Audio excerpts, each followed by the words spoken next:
Hello, Pacific Northwest Conference. My name is Eric Cave. I'm your Director of Next Gen Ministry. And today I've got a fun interview we're going to do with two of our pastors and our superintendent about their involvement in the Tacoma Moon Festival.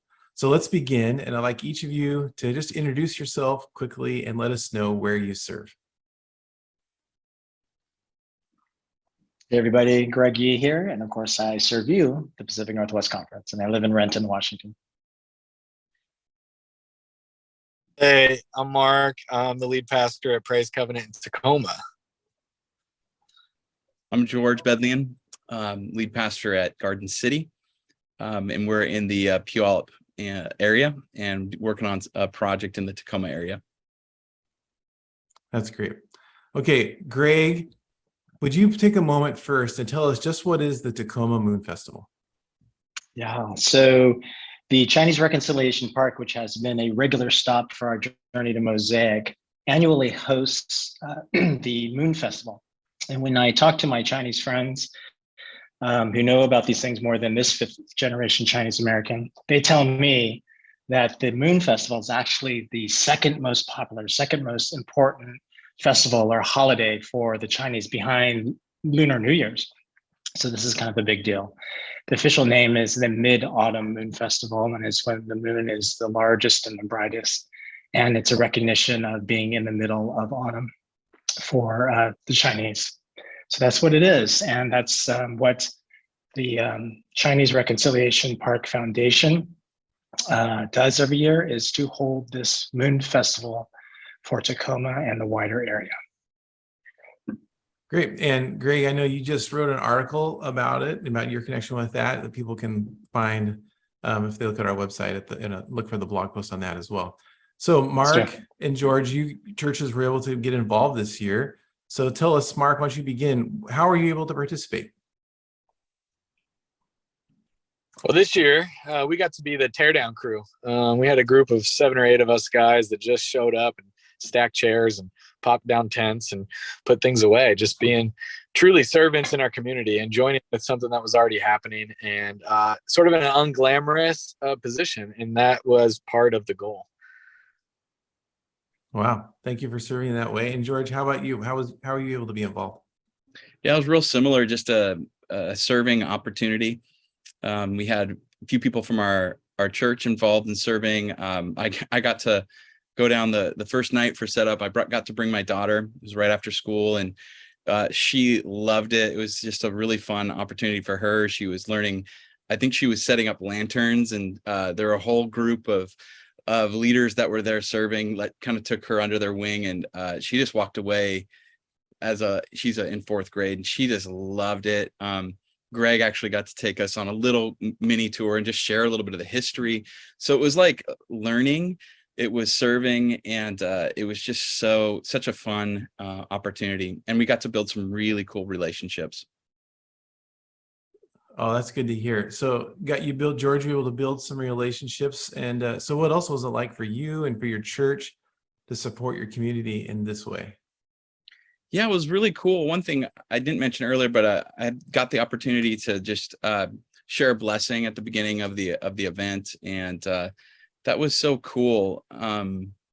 We have this kind of saying at our church that you can belong before you believe, and you can explore faith in Jesus without having the pressure to like conform to our behaviors and beliefs as a church, or that believe what I believe as the pastor, and you can explore faith at your own pace.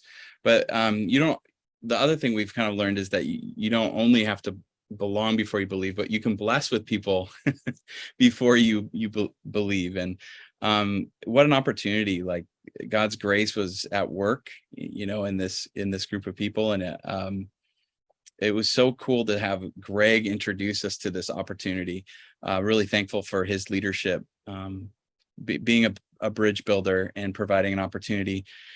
And if I could answer it quickly, because I know pastors like to talk, our hope is that our church is always finding ways to build bridges into the community, not just separating from the community, but finding ways to be part of what God is doing, finding God's grace, not just being the ones who hold God's grace in the corner or bring God's grace to people, but we're finding his grace at work in all kinds of places. And this particular event, it was amazing. Just the people that were there.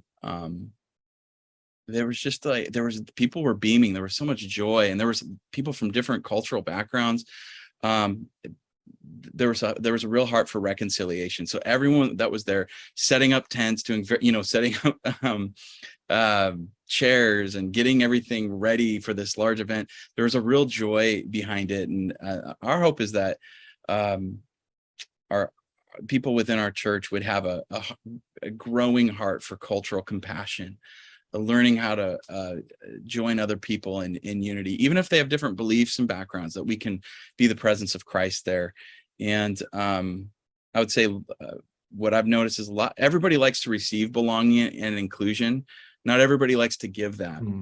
And this was a place where people from all walks of life were coming together and giving belonging and giving a place of inclusion. So that was just amazing. And the more that our church can grow in that's what we get excited about with the future at Garden City.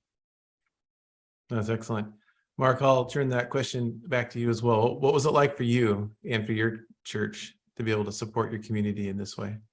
Basically, we talk about outreach at our church, and oftentimes when we think about outreach as churches, we think about the things that the church does for the community or for reaching out or all that kind of stuff, that the programs we have to put on. Well, Tacoma and University Place and Furcrest and some of the other areas, they already do a lot of really cool things for the community.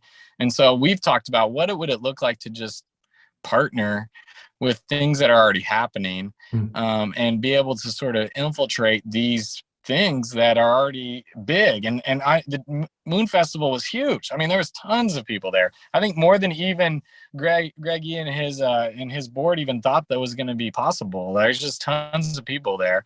And so what does it look like to sort of already sort of get in on the ground floor with things that are already happening in our community and just serve in a Christ-like way, and really even show the city and Metro Parks Tacoma and whoever's putting it on, that the church wants to be part of the community and wants to serve the community, wants to love on people and share Christ's love and do it in ways that aren't as always glamorous. Setup and tear down is not all that glamorous, but here's the thing: is no one really wants to do it, and so that's a great opportunity for the church to step in. Oh, that's good. Thanks, Mark. I'm glad we were able to get you back. I like being back. So, Greg, you put this together, made these connections. What was it like for you, and what has this meant to you to see this happen?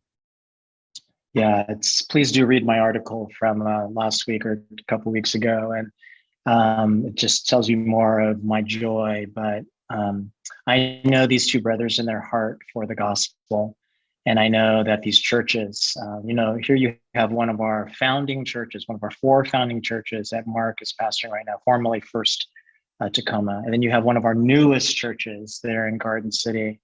And I just love that what it represents and what God calls us in our little slice we call the covenant, and what we're doing, what we're invited to be part of in Tacoma. So it's about relationship. It's about looking for God's grace, like George said, and it's like these partnerships, join what's on the ground, like what Mark said. So I just love all of that, and the fact that this all started with Journey to Mosaic and us being connected in that way to the park. So really great stuff. Can't wait to see what God has for us. Well, I am super encouraged by hearing the stories of how this worked out for all of you and your passion for your communities and your hope for the future. I would encourage everyone, if you'd like to hear more, to connect with George, Mark, or Greg on this. We'll include links to how to contact them in the article below this video. So please do that and look for ways to support your community in a similar fashion. So George, Mark, and Greg, thank you so much for today. Absolutely. Thanks. I'll also do a little bit of editing, but that's okay.